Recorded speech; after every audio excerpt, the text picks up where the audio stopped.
তিনটি পাপ করলে তাড়াতাড়ি মারা যাবে, আপনার হায়াত কমে যাবে, হায়াতে কোনো বরকত থাকবে না। হায়াত মৌত সবকিছু আল্লাহর হাতে, কিন্তু কিছু কিছু কাজ এমন আছে যে কাজের মাধ্যমে আপনার হায়াতে আল্লাহ তাআলা বরকত দান করেন, আর কিছু কিছু গুনাহ এমন আছে যে গুনাহের মাধ্যমে আল্লাহ তাআলা আপনার হায়াতটাকে সংকুচিত করে দেন।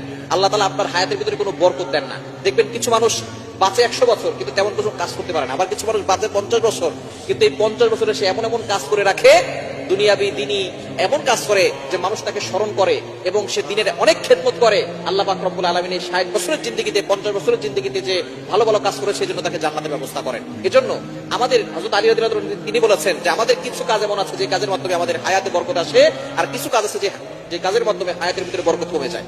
তো এমন কিছু গুনাহ আছে যে তিনটি গুনাহ নবীজি সাল্লাল্লাহু আলাইহি ওয়াসাল্লাম জানিয়ে দিয়েছেন, এটা হচ্ছে কবিরা গুনাহের বড় গুনাহ। সব গুনাহই কিছু গুনাহ আছে বড় গুনাহ, কিছু গুনাহ আছে সগীরা গুনাহ, ছোট গুনাহ। তো কবিরা গুনাহ যেগুলো আছে তার ভিতরে বড় তিনটি গুনাহ আছে। এই গুনাহগুলো যারা করবে তাদের হায়াত সংকুচিত হয়ে যাবে, তারা দ্রুত দুনিয়া থেকে বিদায় নেবে। এক নাম্বার হচ্ছে আশিরকু বিল্লাহ, আল্লাহর সাথে কাউকে শরীক করা, অংশীদার করা।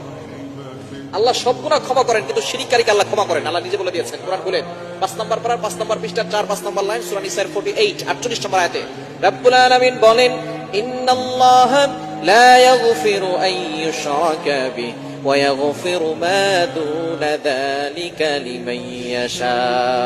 আল্লাহ পাক রব্বুল আলামিন সব গুনাহ ক্ষমা করেন কিন্তু যারা শিরিক করে তাদের গুনাহ আল্লাহ কখনো ক্ষমা করেন না। এজন্য এক নাম্বার সবচেয়ে বড় গুনাহ হচ্ছে শিরিক করা। ক্যান্সারের অ্যানসার আছে কিন্তু শিরিকের কোনো অ্যানসার নাই। ক্যান্সারের অ্যানসার আছে, শিরিকের কোনো অ্যানসার নাই। সবচেয়ে বড় পাপ এই শিরিক। এই শিরিক থেকে আমাদেরকে দূরে সরে আসতে হবে। শিরিক হলো সবচেয়ে বড় পাপ, সকল পাপের পাপ। এজন্য শিরিক কখনো করা যাবে না।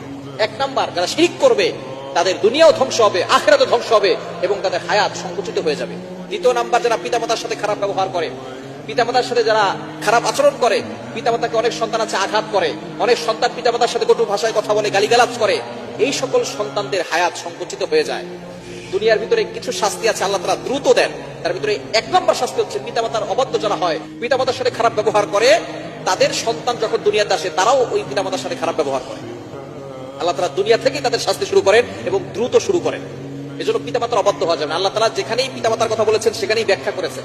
নামাজের কথা বলেছেন আল্লাহ তাআলা, ওয়াকিমুস সালাহ, এস্টাবলিশ প্রেয়ার, নামাজ কায়েম করো, আতুজ যাকাত, যাকাত দাও। কিন্তু পিতামাতার কথা আল্লাহ তাআলা যেখানে বলেছেন সেখানে অনেক লম্বা আয়াত দিয়েছেন, লম্বা ব্যাখ্যা করেছেন। কোরআন খুলেন, আল্লাহ তাআলা নিজে বলে দিয়েছেন 15 নম্বর পারা 3 নম্বর পৃষ্ঠা 6, 7, 8, 9 নম্বর লাইনগুলোতে, সূরা বনী ইসরাঈলের 23, 24 নম্বর আয়াতগুলোতে রব্বুল আলামিন বলেন, ওয়াকাদা রাব্বুকা আল্লা তা'বুদু ইল্লা ইয়্যাহু ওয়া বিল ওয়ালিদাইনি ইহসানা।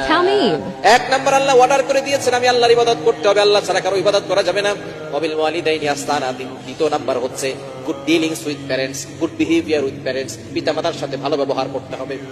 দ্বিতীয় নাম্বার, এরপর আল্লাহ অনেক ব্যাখ্যা করেছেন, ইম্মা ইয়াবলুগান্না ইনদাকাল কিবরা আহাদুহুমা আও কিলাহুমা ফালা তাকুল লাহুমা উফফি ওয়া লা তানহারহুমা ওয়া কুল লাহুমা কাওলান কারীমা। পিতামাতার সাথে উফ শব্দটি বলা যাবে না, তোমার কোনো ব্যবহারে পিতামাতা যাতে করে উফ শব্দটি না বলে, এবং পিতামাতাকে ধমক দেওয়া যাবে না, তাদের সাথে সুন্দর ব্যবহার করতে হবে। এবং তাদের জন্য আল্লাহ তাআলা দোয়াও শিক্ষা দিয়েছেন, রব্বির হামহুমা কামা রব্বায়ানি সগীরা, এই দোয়া করতে হবে। সুতরাং পিতামাতার সাথে যারা অবাধ্য হয়, খারাপ ব্যবহার করে, তাদের জীবনটা সংকুচিত হয়ে যায়। 3 নাম্বার, যারা মিথ্যা সাক্ষ্য দেয়, মিথ্যা সাক্ষ্য দেওয়ার কারণে একজন নিরাপরাধ মানুষকে জেলখানায় ঢুকিয়ে দিলেন, তার ফাঁসি হয়ে গেল। সুতরাং আপনি যে মিথ্যা সাক্ষী দিয়েছেন আপনার হায়াতটাকে আল্লাহ তাআলা সংকুচিত করে দিবেন। এই মিথ্যা সাক্ষীটা হচ্ছে জঘন্যতম অপরাধ। নবী সাল্লাল্লাহু আলাইহি ওয়াসাল্লাম এই বিষয়ে সতর্ক করেছেন। এই 3টি অপরাধের কারণে মানুষের হায়াত সংকীর্ণ হয়ে যায়, হায়াত কমে যায়, দ্রুত সে